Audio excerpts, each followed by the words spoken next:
Alors, hello! 1, 2, 3.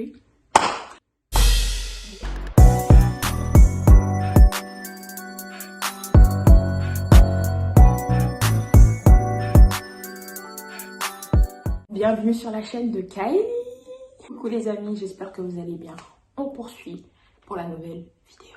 Alors, hello mes girls, hello mes boys, j'espère que vous allez bien. Avant de continuer cette vidéo, je pense que cette vidéo sera beaucoup plus en relation avec les filles, mais les garçons, ça vous sert autant plus de leçons. Et aussi, vous apprenez beaucoup plus si vous avez une copine qui doit avoir un enfant, ou tout simplement, ça va vous apprendre beaucoup sur les femmes, pour comment se passe l'accouchement et si un jour vous voulez avoir des enfants, peu m'importe. Voilà, on continue la vidéo. Alors aujourd'hui, avant de commencer, je vais vous parler tout simplement de ma perruque qui vient de chez AliExpress.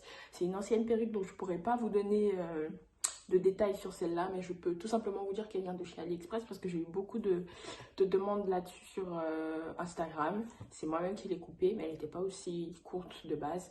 Et mon petit haut hyper joli, hyper tendance, vient de chez Pretty Little Thing avec la jupe qui va avec. Je vais vous mettre toutes les informations du haut et de la jupe juste ici. Alors j'espère que vous allez bien mes petits chéris. Avant de commencer, je tenais à vous dire que cette vidéo me tient beaucoup à cœur parce que j'ai des amis qui attendent des enfants en ce moment et je suis très heureuse pour elles. J'ai aussi des amis qui ont accouché et ça m'a fait énormément plaisir parce que je me suis sentie plus seule au monde, moins seule au monde on va dire. Du coup ça me permet de pouvoir en parler avec elles et tout, et je trouve ça super génial parce qu'on peut enfin discuter des mêmes trucs et se donner les petits conseils aussi quand il le faut. Cette vidéo part du fait que j'ai demandé à une amie à moi, enfin mon amie m'a posé plein de questions sur l'après-accouchement et des choses qu'elle ne savait pas. Donc du coup, ça m'a rappelé le fait que moi aussi, il y a plein de choses que je ne savais pas et que je pense que j'aurais été hyper heureuse de savoir avant de voir la transformation de mon corps pendant la grossesse et après. Donc du coup, je pense que je vais revenir sur certains points très importants et je vais répondre aussi aux questions que vous m'avez posées sur Instagram. Je vais essayer de faire une vidéo courte, pas assez longue, mais avec tous les détails et comment dire, et tout ce qui est important pour vous. Voilà, donc il faut savoir que moi, ma grossesse, j'ai eu une grossesse assez souple, on va dire, mais je mangeais beaucoup. Moi, je suis quelqu'un de très très mince de base, genre j'étais hyper mince, je faisais 54 kilos, je vais vous mettre une photo de moi avant et une photo de moi après, pendant la grossesse et après, quand j'étais sur le lit d'accouchement, c'était vraiment traumatisant pour moi. Traumatisant pourquoi? Pas parce que j'étais triste d'avoir mon enfant, c'était la plus belle chose que j'attendais. Pendant 9 mois, vous comprenez bien que j'avais envie qu'il sorte. Mais aussi parce que c'était un changement carrément délirant pour moi. Parce que je ne pensais pas changer autant. C'est-à-dire que soit les premiers mois jusqu'au 5-6e mois, ça allait. J'avais un petit bidou, donc je me disais, ma grossesse se passe super bien. Voilà. Soit après, du 7 au 9e mois, ça commençait à être un peu plus... voilà. Je commençais à prendre beaucoup de poids, à noircir vraiment, mais vraiment... je mangeais énormément. Quand je ne pouvais pas manger, j'étais une autre femme. Je devenais quelqu'un d'autre. Il fallait que je mange. Et aux heures où mon enfant avait faim. Sinon, c'était les vomissements et tout ça. Je vous épargne tout ça. Mais en tout cas, c'était vraiment très, très compliqué. Mais je vais plutôt me pencher sur l'après-grossesse, c'est-à-dire ce qui s'est passé après ma grossesse. Qu'est-ce que j'ai fait pour pouvoir me maintenir en forme? Et ensuite, pour une prochaine vidéo, je pense que je vous parlerai de pendant les 9 mois, ce qui s'est vraiment passé. Je fais un peu à l'envers, oui, mais c'est parce que j'ai décidé de le faire comme ça. Vous n'avez rien à dire, c'est ma chaîne YouTube. Je pense que je vais commencer par répondre à vos questions que vous m'avez posées avant de vous dire. Par rapport à vos questions, je vais vous dire le ressenti et vous donner certains conseils. J'ai pas essayé de me poser et essayer de réfléchir à la question. Je vais vous faire comme ça, comme je le sens et ce que j'ai besoin de vous dire sur certaines questions. Il y a beaucoup de questions qui revenaient assez. Enfin, j'ai toutes les questions ici, hein, dans le bon sens. Il y a beaucoup de questions qui revenaient, mais j'ai essayé de screener en fait les questions qui revenaient pour ne pas en avoir plusieurs et à vous dire. Alors, on m'a demandé, je veux juste savoir le sentiment que tu as eu de sentir ton premier bébé dans les bras.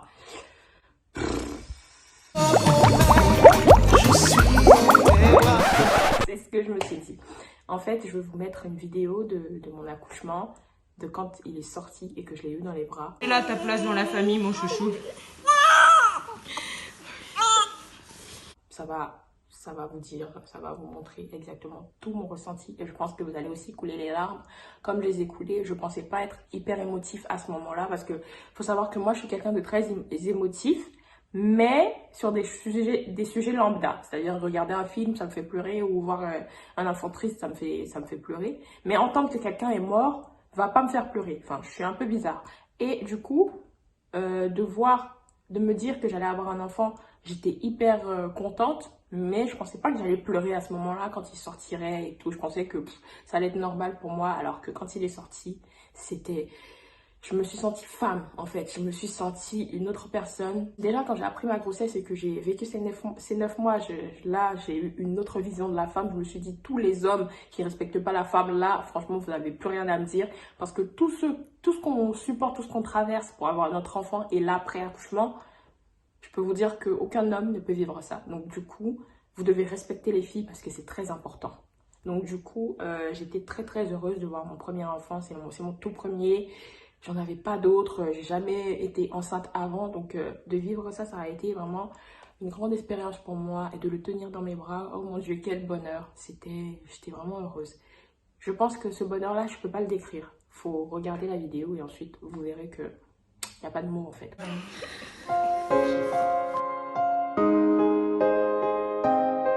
Tu as pu faire avec ton chéri combien de temps après? Est-ce que tu as eu mal après? Combien de temps après? Il faut savoir qu'il faut laisser le temps au périnée de descendre et de cicatriser. Il faut laisser le temps aussi d'après la grossesse.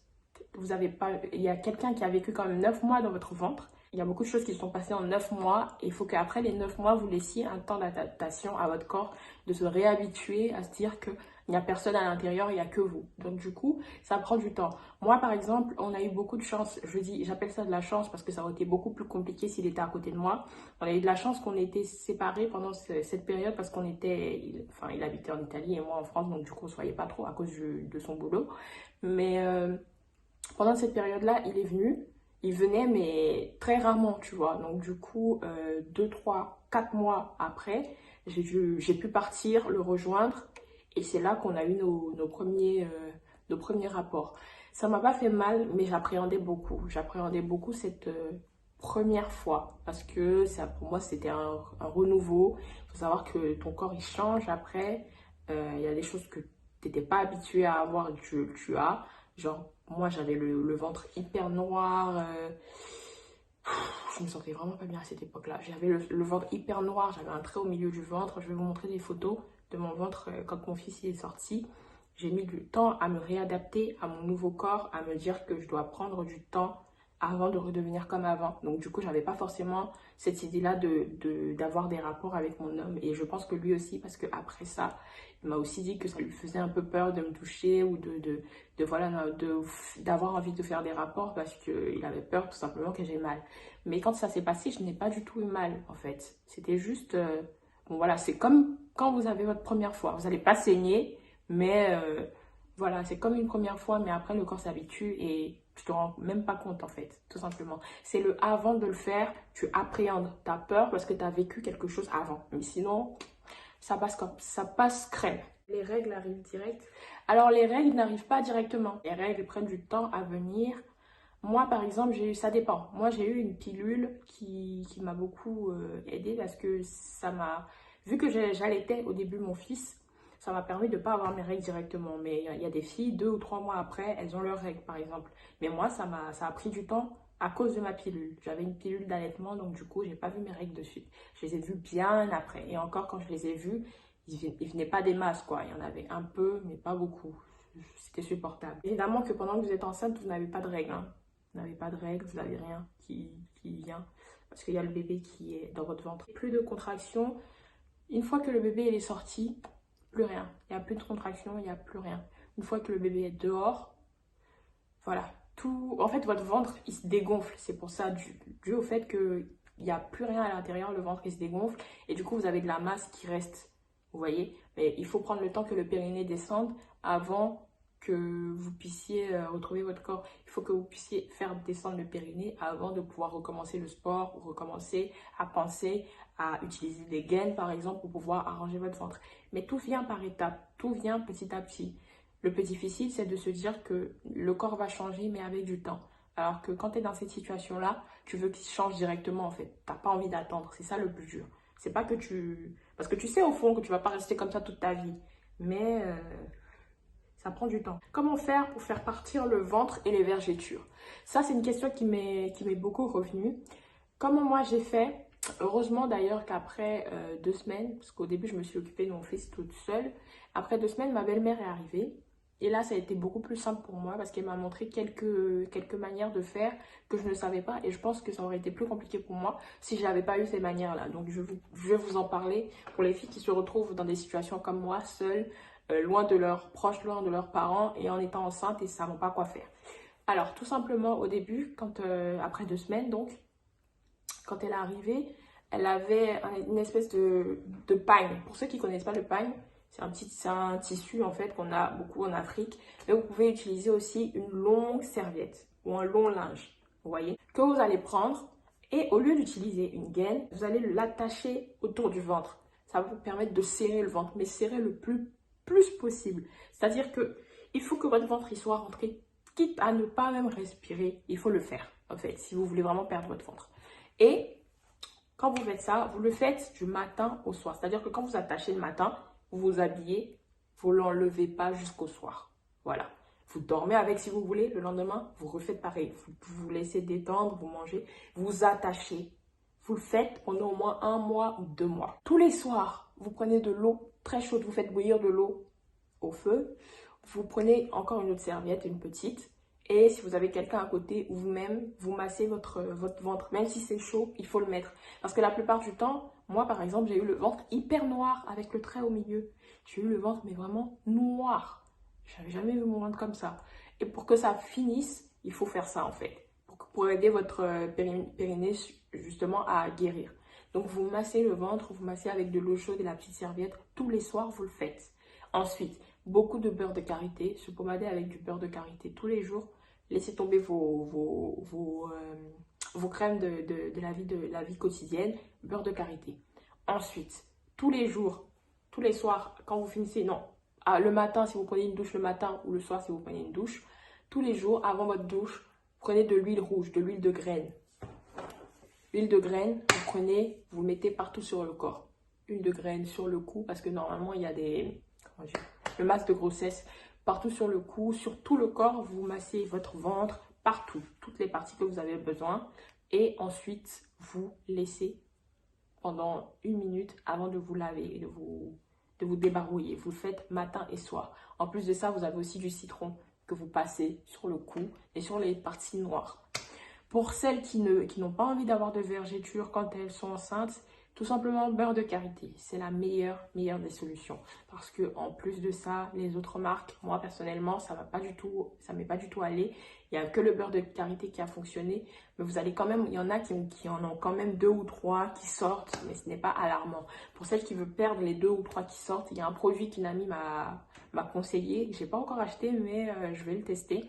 Mais je vous le conseille parce que j'ai vu beaucoup d'avis positifs là-dessus. Je vais vous mettre juste une image pour que vous alliez chercher et vous renseigner sur ce produit-là pour que vous puissiez tester aussi et voir ce que ça donne. Apparemment, ça fait des miracles, donc je vous le conseille. Et aussi de faire bouillir de l'eau avec des feuilles. Mais ces feuilles-là, je pense qu'il n'y a qu'en Afrique que vous pouvez les trouver. Donc, je ne saurais pas vous dire de quelle feuille exactement il s'agit. Mais je pense que ça peut fonctionner si vous faites bouillir de l'eau, vous le mettez dans un seau et que vous asseyez dessus. La vapeur, en fait, va aider à guérir l'intérieur de votre ventre. Qu'est-ce que ça t'a fait de donner une vie et de combien de vies tu veux encore donner? Qu'est-ce que ça m'a fait de donner une vie? Comme je vous dis, c'est un sentiment... Je suis la plus heureuse, en fait. Ça m'a changé ma personnalité, ça m'a changé... Bon, je suis toujours la même, hein, mais ça a changé une perspective, on va dire, de ma personnalité parce que avant, j'étais une enfant. Maintenant, je suis une enfant qui s'occupe d'un enfant. Je suis une adulte qui s'occupe d'un enfant. Donc, du coup, je vois les choses différemment. Je pense d'abord à lui plutôt qu'à moi. C'est son bien-être qui passe avant tout. Son bien-être avant tout. Je peux être même des fois triste ou malheureuse, mais dès que je le vois sourire, ça me redonne de la joie. Donc, du coup, c'est un très, très beau sentiment, en fait, que je souhaite à toutes les femmes. Vraiment. Parce que même si tu passes par des périodes de douleur, tu passes par des moments de peur, parce que c'est ton enfant, il va t'énerver, il y a plein de choses qui vont se passer, mais il n'y a rien de plus beau que de donner la vie et surtout d'avoir un être cher sur cette terre en fait, qui va rester, qui va s'occuper de vous, qui va vous rendre heureuse. Franchement, il n'y a rien de plus beau. Et si j'ai envie de donner la vie encore, oui, il n'y a pas de souci. Je veux vraiment avoir une suite, déjà pour savoir quelle tête ils auront, parce que mon fils, c'est un mélange de son père et moi, mais les autres, j'ai vraiment cette envie-là de savoir quelle tête mes prochains enfants auront. Et aussi, j'ai pas envie qu'ils soient tout seuls, et même pour moi, j'ai envie d'avoir 2, 3 enfants ou 4. Je m'arrête à 4, hein, parce que voilà. Mais j'ai pris du temps pour moi, là, pour pouvoir me retrouver, en fait. Genre là, je me sens plus femme, je fais du sport. C'est très important d'en faire. Je bois beaucoup d'eau. J'essaie voilà, de m'aimer en tant que femme, de m'aimer avec mes rondeurs, parce qu'avant, j'en avais pas du tout. Et maintenant, je commence à les apprécier parce que j'ai réussi à faire la balance, ce que je veux garder et perdre ce que je veux perdre. Donc du coup, je pense que je vais rester encore dans cette optique-là de penser à moi, de penser à mon fils parce que c'est le premier et que j'ai pas envie de dépasser les étapes avec lui. Je veux vraiment lui donner l'amour dont il a besoin avant de pouvoir le partager avec le deuxième ou la deuxième. Donc du coup, voilà, en tout cas, j'espère que mes petits conseils vous auront servi. Ah oui, j'ai oublié aussi pour les filles qui viennent d'accoucher, vous lavez aussi une fois dans la semaine avec du lait, ça peut servir. Du lait naturel, vraiment, qui sont vraiment de la vache et tout. Vous savez, vous achetez au supermarché et vous vous lavez avec une bouteille de lait. Ça peut vraiment aider une fois par semaine. Moi, je le faisais les dimanches. Donc voilà, en tout cas, j'espère que ça vous aura plu, que les quelques conseils que je vous ai donnés pourront vous aider. Et surtout, si vous avez d'autres conseils, n'hésitez pas à me les poser directement en privé sur Instagram, sur Snapchat. Je suis là pour répondre parce que entre femmes, on se doit de s'entraider. Il n'y a pas de meilleure maman, de maman plus forte que d'autres. On est juste des femmes qui essayons de donner le meilleur à nos enfants et le meilleur pour nous-mêmes. Donc, il n'y a pas de raison que je ne vous réponde pas, que je ne lise pas vos messages concernant ça ou concernant comment éduquer. On a tous, chacun fait comme il veut, mais comment les petits tips pour aider nos enfants à grandir dans des meilleures conditions. Voilà, je vous fais plein de bisous. J'espère que cette petite vidéo vous aura plu. Et je vous aime fort. À bientôt.